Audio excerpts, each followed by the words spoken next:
Get your D4Reals at Big Bad Toy Store quick because these sell out. Check the description.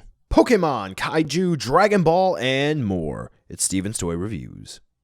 Hello there, collectors. It is Steven here, and I'm back with another D4Real review for you. And today we're going to be taking a look at a fan favorite Kaiju from the Heisei era, and that is going to be Destoroyah. That's right, we finally have yet another non-Godzilla monster in the D4Real lineup of the Toho Kaiju, and this is so great. So now we have Ghidorah, we have Destoroyah, next thing you know we'll have King Ghidorah and Anguirus.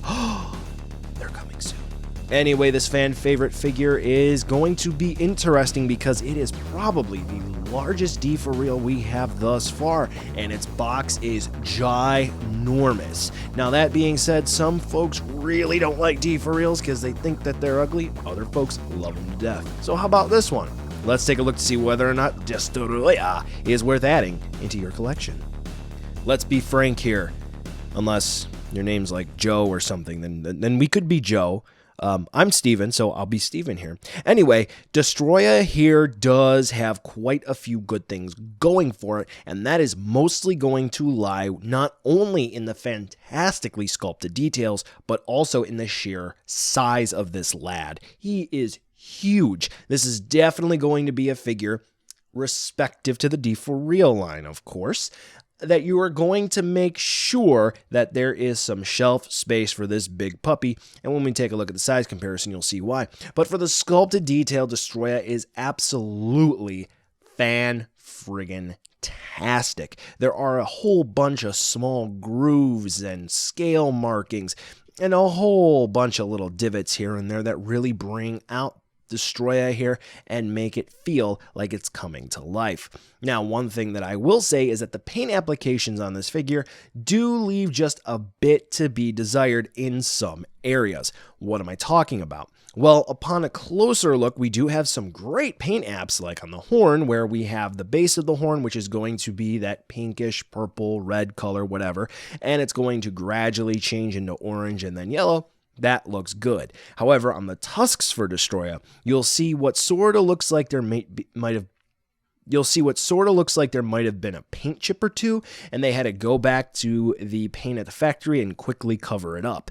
It's not blended in too well. You'll also notice that in a couple of other spots as well throughout the figure, and then also if you pay really close attention to the figure, you'll see little paint bubbles here and there. Kind of disappointing considering this figure can go for north of $100. Not exactly the quality you would be expecting.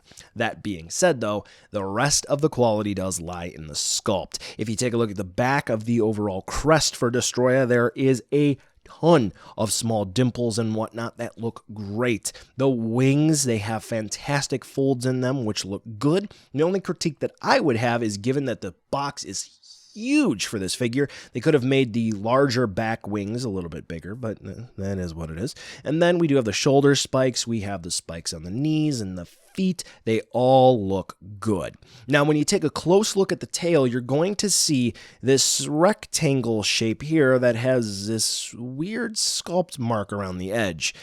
At first glance, you might not know what this is, but I do believe this is remnants from the Rick version, which you plug in a battery pack and it lights up in the head, specifically for the horn. So that's kind of cool to see that process at play here. Yeah. So overall, in terms of looks, Destoroyah is great, but the small issues that it has, specifically for the price point, I would expect it not to have. But in the grand scheme of things, those issues are relatively small. Now we'll go ahead and move on over to a size comparison because Destoroyah does not have any articulation. And as you can see here, most D4Reals range anywhere between the 3 or 5 or so inch mark, whereas this one is a true blue 6-inch figure. Whew. Impressive. So buy now, skip, or wait for a deal.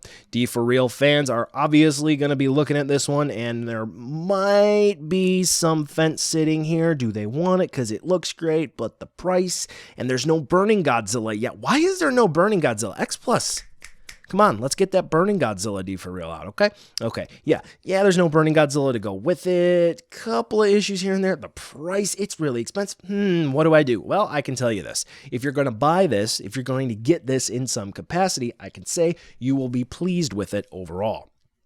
Now, is it worth the price tag? It's to be determined.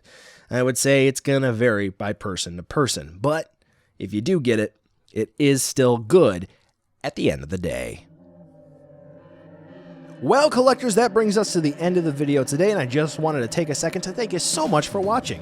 Now, you've heard a lot from me. I'd like to hear a little bit from you. Drop in the comments down below whether or not you liked it, you hated it, or maybe you were somewhere in between. I also want to take an extra second here for a nice, humongous thank you to all the patrons for SDR over the last month who have really helped the channel grow into what it can be today. So to all of you, 2 big thumbs up.